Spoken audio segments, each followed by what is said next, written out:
Okay, sa pagbati po ng kapayapaan sa ating lahat at assalamualaikum warahmatullahi ta'ala wabarakatuh. So tuloy-tuloy na ho tayo mga kamaster, no? Nandito ho tayo sa Don Bosco, Parañaque mga kamaster. Kahapon po ay nasa kabilang barangay lamang ho tayo ng Don Bosco. Gumawa ho tayo ng TCL na P4 ang error. Okay na ho yun. So ngayon, nandito ho tayo sa bahay ng ating minamahal na customer. Meron po tayo ditong refrigerator na tatak ay Fuji Denso na side by side. Ayun.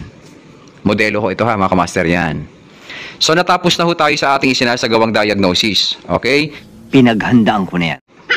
So meron po ako sa inyo ituturong technique mga kamaster, no, para mas mapabilis yung inyong troubleshooting, no mga kamaster. Natapos na ho tayo sa ating isinasagawang general check-up and diagnosis. Okay? Paandarin na ho natin to.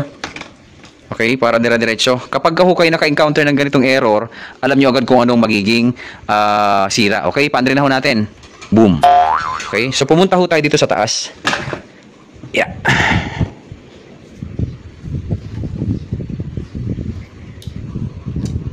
Tingnan nyo ho mga kamaster na baka makatulong ho ang ating ibablog sa inyo. May error oh. Bilangin ho natin ha mga kamaster. Ulitin natin. Ulit. Bilangin nyo mga kamaster, no? Bilangin nyo.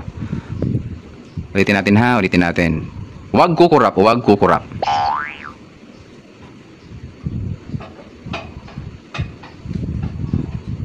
1, 2, 3, 4, 5, 6, 7, 8, 9, 10, 11. Okay, ulit.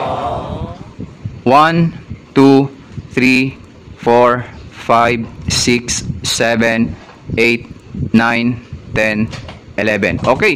So ang tanong, kamaster, pagka 11 blinks dito sa inverter board o sa driver board ng Fuji Denso, anong problema niyan? Ito.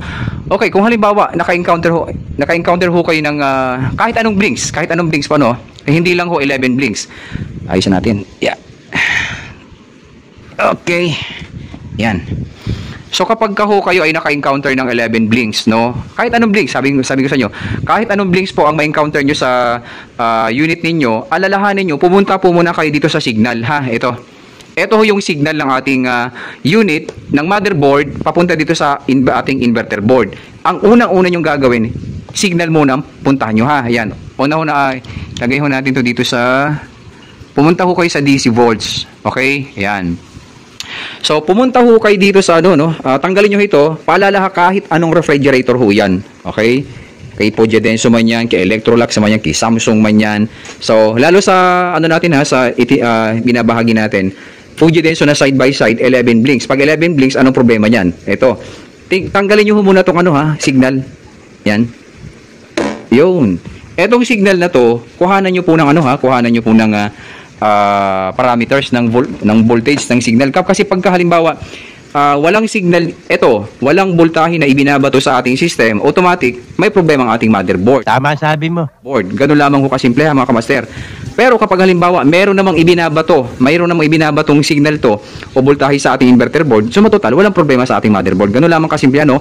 At pangalawang reason, no, pangalawang technique, kapag ho ito tinanggal nyo, pag halimbawa tinanggal nyo itong signal, dapat mawawala ho yung ating existing na error kapag tinanggal mo. Doon pa lang, pag tinanggal mo, malalaman mo agad na may problema talagang ating motherboard. Okay? So, sa ating signal, yan, one hand lang ho tayo. Ay, nakaw. Ayusin natin kung paano tayo makakuha ng magandang impormasyon.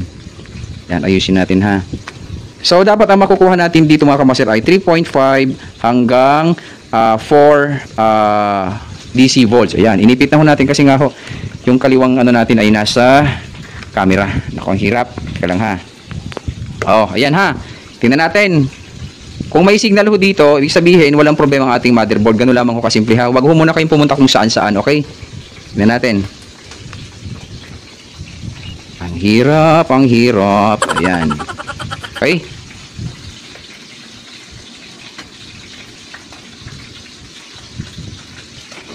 3.6 volts. Yun. Ibig sabihin mga kamaster, buo pala yung ating motherboard. Okay?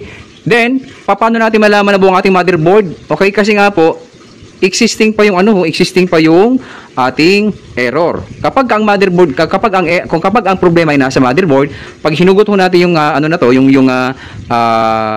signal na to, mawawala yung error. Ibig sabihin nandito yung problema. Pero since na hinugot natin okay, then existing pa rin, ay walang problema yung ating motherboard, okay?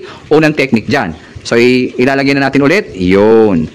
Ngayon, para malaman natin, tapos na tayo ha, para malaman natin na kung anong problema, kasi dalawa na lang natapos na ho tayo sa motherboard, okay naman, may signal naman, may nakuha tayong 3.6 volts DC, tapos nung tinanggal natin, hindi naman namatay yung yung ating existing na error, o ibig sabihin, dalawa na lang, it's either inverter board o inverter compressor ang problema, okay, so dire-diretso tayo, baba tayo dito, yun, ayan, so para malaman natin, kung ano talaga ang problema, kasi dalawa na lang, sabi ko nga sa inyo, no, inverter board o inverter compressor. Kailangan ho, no, off muna natin dito, off muna.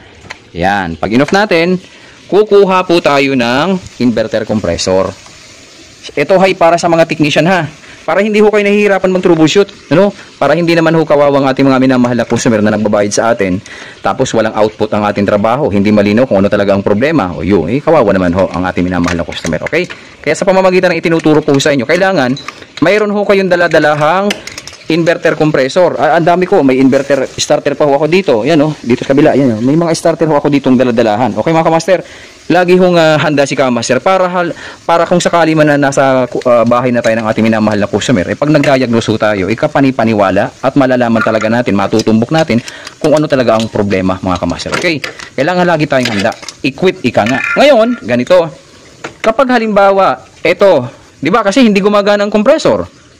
Okay? Tapos may 11 blinks. Hindi natin alam kung ano talaga ang problema. Okay? Hindi natin alam. Ano bang problema? Inverter board o inverter compressor kasi may 11 blinks. Pero siyempre, bilang kamaster, alam ko na ho yun kung anong problema nun. Okay? Pero kaya ko sinasabi ito sa inyo para sa mga kababayan natin technician at sa mga customer, magkaroon po kayo ng idea. Okay? So, pag sinalpakan po natin to ng compressor na inverter, kapag gumana ho ito, sumatotal, sira ang compressor. Tama? Bahala ka sa buhay mo. Ginusto mo yan.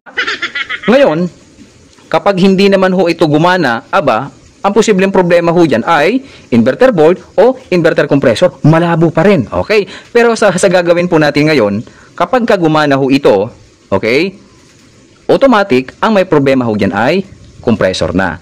Pero kapag halimbawa hindi pa rin gumana ito, sasalpakan na ho natin siya ng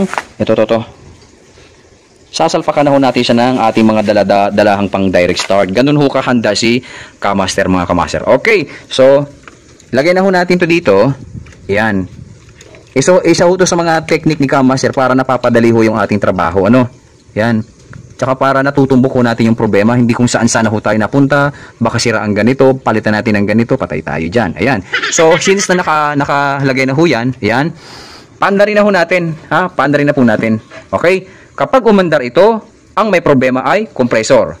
Kasi nga ho, no, umandar eh. Ibig sabihin, kapag umandar to, good ang motherboard, good ang inverter board, good ang compressor na to. Daradalahan natin kasi umandar eh. Tama sabi mo. So, kapag halimbawa, dinirect start natin itong compressor na to, umandar, automatic, alam natin ang problema yung inverter board. Ganun lamang ho ka, simple mga kamaster. Okay, so paandarin na ho natin. Yan, una ho natin ha, on. Boom, yan, tingnan natin. At titingnan din ho natin doon sa taas maya-maya lamang kung mawawala na ho yung blink mga kamaster. Okay? Antayin natin. Mga 10 seconds. Okay. Yun o. Pwede pa kasalan o.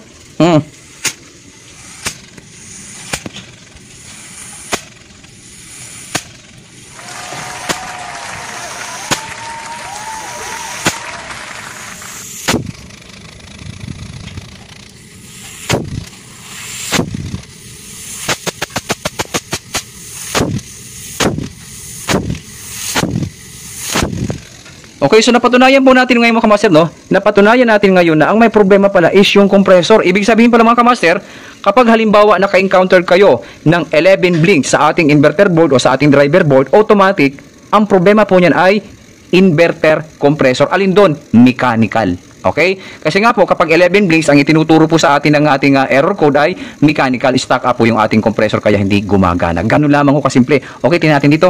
Ayun, no?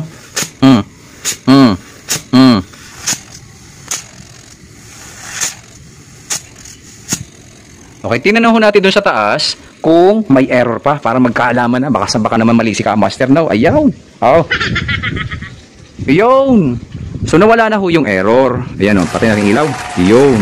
So kung kanina may nakikita ho tayo ditong 11 blinks, ngayon ay okay na. So sa madaling sabi mga Kamaster, no, napakadali lamang ho mag-identify ng problema sa mga inverter kung alam natin ang pasikot-sikot at yung mga tamang diskarte at kung talagang handang-handa tayo sa laban mga kamaster. Ngayon nawala na ho yung yung 11 blinks, ibig sabihin ang problema ho talaga nito ay yung compressor at hindi inverter board. Okay? Kasi nga po kumpleto ho tayo. Okay? So ganun lamang ho kasimple mga kamaster, no. Kapag halimbawa kayo ay sasabak sa general check-up and diagnosis, kailangan kompleto ho kayo. At gamitin nyo ho itong technique ni Kamaster para malaman nyo ho kung ano talaga ang issue. Okay? Para malaman nyo, kapag nagbi-blink, sabi ko nga sa inyo, kahit anong blinks na ma-encounter nyo sa mga board, ang unang-una nyo titingnan, signal. Kapag halimbawa yung signal ng motherboard walang ibinabato, edi wala sa inverter board ang problema. Malamang nasa motherboard kasi wala nga siyang ibinabatong signal. Ngayon, pag wala siyang ibinabatong signal, i-check nyo yung thermostat sensor. Okay? Ngayon, halimbawa naman, Kamaster, may signal naman, kagaya na nakita natin kanina, meron siyang ibinabatong, yung motherboard, may ibinabatong signal sa ating inverter board na 3.6 volts. Paalala ha, ang dapat natin makukuha dito ay 3.5 hanggang 4 volts. Pero dapat ang ideal natin ay 3.5 hanggang 3.7 volts. Pero kanina may nakuha tayong 3.6, acceptable po yun mga kamaster. Okay? Since na may nakuha po tayong signal kanina, so, dalawa na lang ho ang agam-agam natin. Okay, it's either inverter board o inverter compressor ang problema. Ngayon, nung may daladalahan po tayong inverter compressor, ayan. May daladalahan ho tayong inverter compressor. So, doon ho natin nalaman na na sira talaga ang compressor kasi nga po umandar ang ating inverter compressor. Ibig sabihin, buo ang ating inverter board mga kamaster. Ganun lamang ho kasimple yun mga kamaster. O, kita mo ho, steady na ho yung ating ilaw. Okay, ibig sabihin, ang problema ho talaga ay yung ating inverter compressor. Ganun lamang ho kasimple. Baba na tayo. At paalala, hindi naman ho mabubuod yung warranty nito kasi nga po, wala naman ho tayong pinakialam dito, wala naman tayong pinagpuputol-putol dito, mga pinalitan na parts. Nandito ho tayo para i-diagnose, no? Yung refrigerator ni Sir para nga alam ni Sir kung ano yung ang hakbang na gagawin niya sa mga susunod. Okay? So sana nakatulong itong munting video na aking ibinahagi sa ating mga kababayan na technician maging sa mga customer para mas mapadali, no? Gawin niyo yung technique ni Kamaster, no? Para malaman niyo kung ano talagang problema ng refrigerator na to na 11 blinks, kailangan will equip ho kayo. Kailangan handang-handa ho kayo. Lagi ho kayo magdadala ng inverter compressor at pang-start, direct start para hindi ho tayo nahihirapan sa ating troubleshooting. Kagaya ngayon, yan nalaman agad natin na compressor talaga ang problema. Kapag 11 blinks, compressor ho talaga ang problema. Kasi, ulitin ko, kapag may dala-dala tayong compressor at sinalpak natin yung socket ng ating inverter board, okay? At hindi gumana, ibig sabihin, it's either may problema yung compressor o ang ating inverter board. Para malaman natin kung anong talagang problema sa dalawa, i-direct start na ho natin. Ngayon, kapag ulitin ko, kapag dinirect start na natin to at gumana na, ibig sabihin may problema yung ating inverter board mga kamaster. Ganun lamang kasimple. Okay? So okay na ho ito. Ngayon, pwede ho mag-avail si Sir sa Fujidenso ng warranty ng compressor para at least, 'di ba? Hindi na siya mahihirapan pa mag-identify kung ano talagang pinaka-issue ng unit niya. Kasi nga po, dito pa lang, nagkaalaman na ang problema talaga ay compressor. 11 blinks, compressor. Alin doon? Compressor mechanical, mga kamaster. Istaka po ito. Okay, so maraming salamat po sa inyong lahat at magandang umaga po.